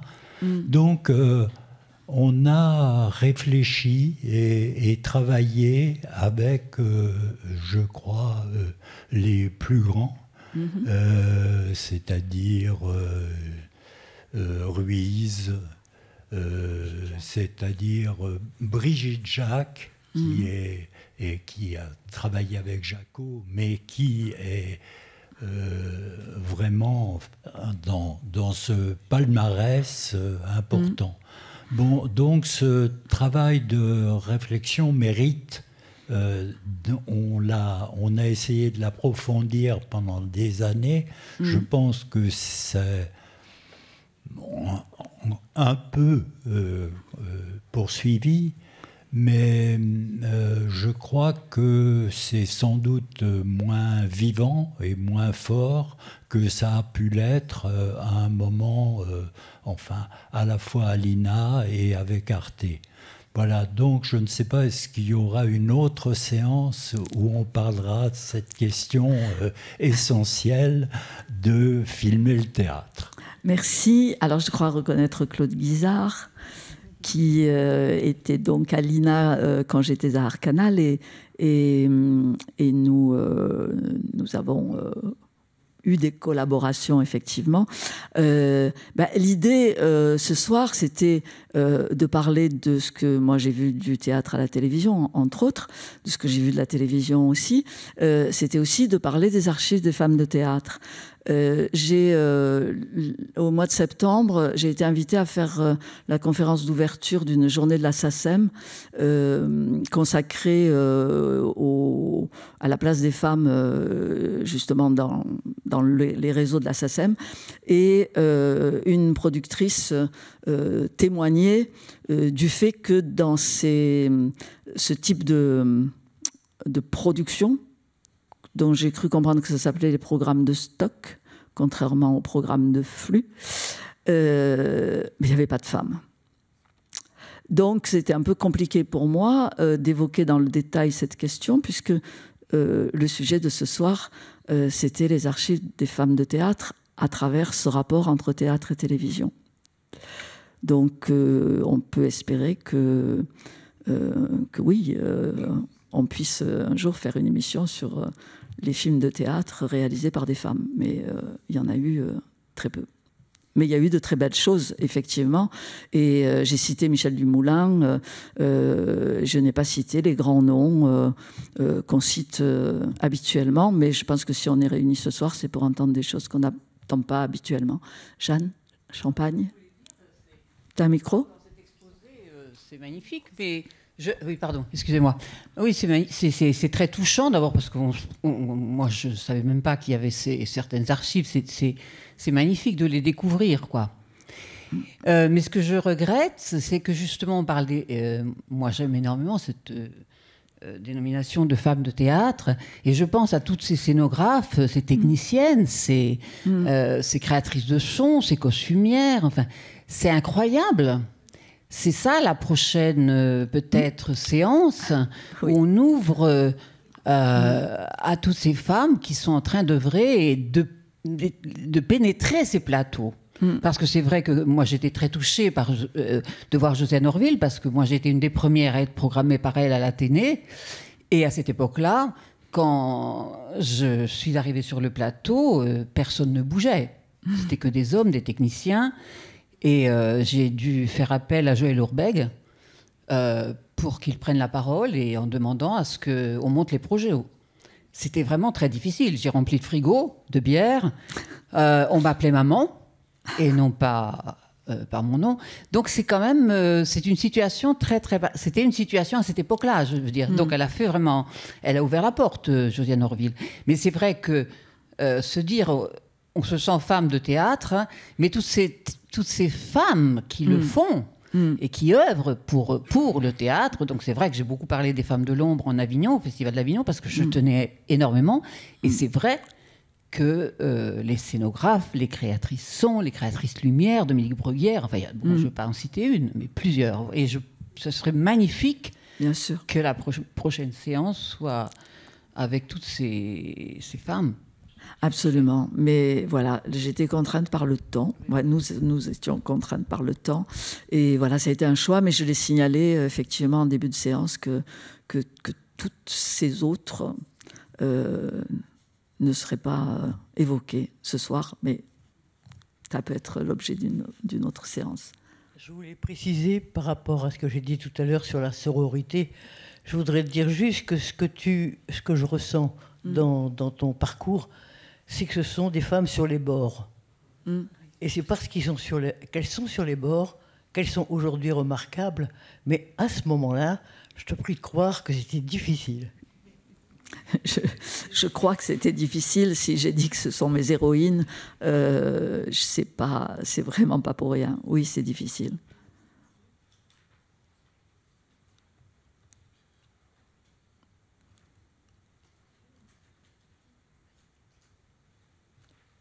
Eh bien, quelle heure il est là ? Je crois qu'il est juste l'heure pour qu'on s'arrête. Merci.